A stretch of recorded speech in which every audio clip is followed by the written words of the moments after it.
Hello YouTube. For your reviewing pleasure today, we have an Ideal Toy Corporation kit of the Yacht Corsair II. Now I've looked all over this box as well as the instructions and was unable to find a specific date of manufacture.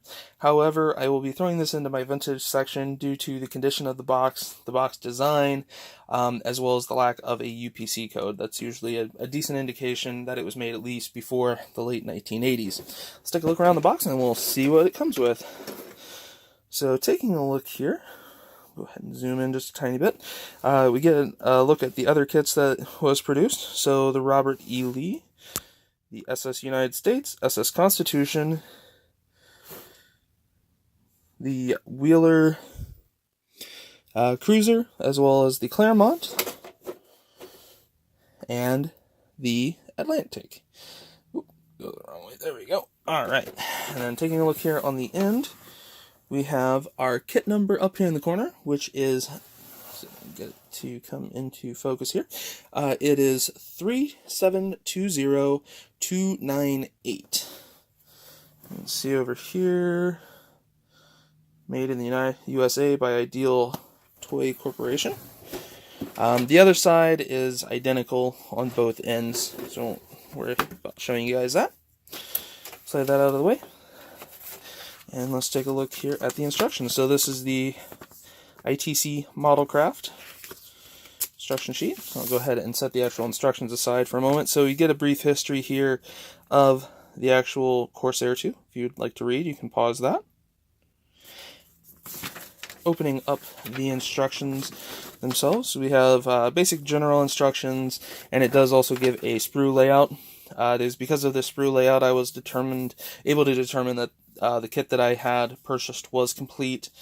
I cannot stress enough, if you're buying secondhand kits, try to make sure that it is complete, or if there is parts missing, that you accept that, that those are missing and can suffice without them. Taking a look here, basically the two halves come together, place that on the base, the foremast.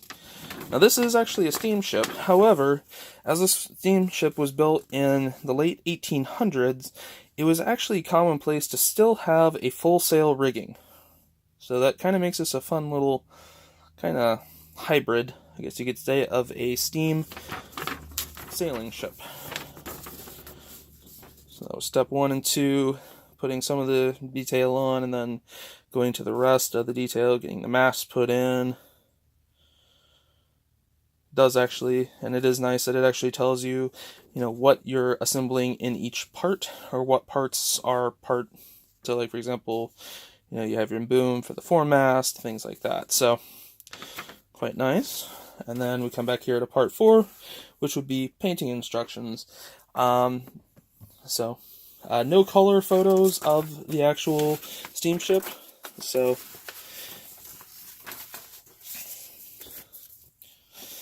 and getting into the model itself, it is a 22-inch long model, so quite a lengthy model. All of the ejector pins are thankfully down low into the model, so that shouldn't make it very difficult. The mold lines are there are no real flashing or burring on these parts, and when I've kind of been marrying them up, they look like they'll fit together really well. Just given some time and good clamping, should come together to make a really nice yacht. The interior is painted a really weird fleshy color. That's the easiest way that I can describe it.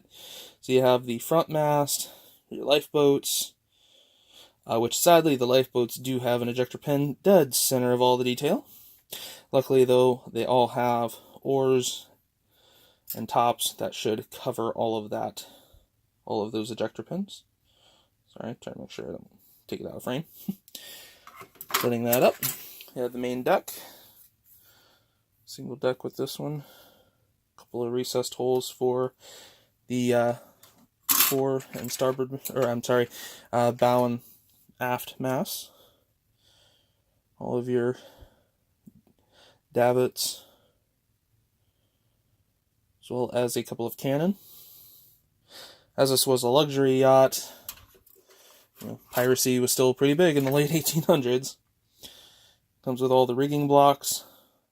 Probably take a small little drill bit, drill through to run your thread through. That way it actually goes and runs through as it should.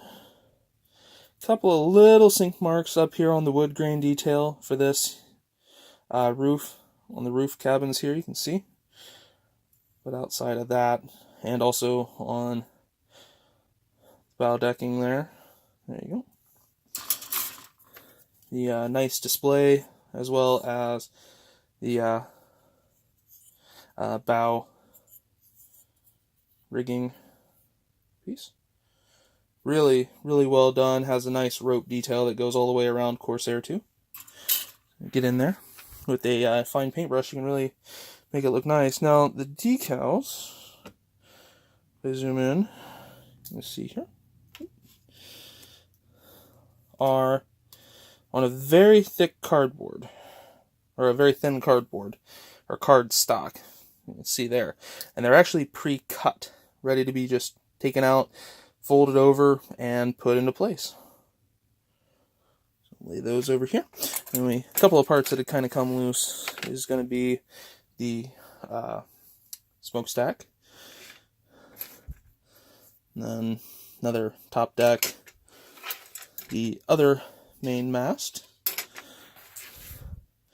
walkway down to what would be a boat that would sit beside to run up to shore, and then the ship's wheel. So that has been a look at the ITC Yacht Corsair II.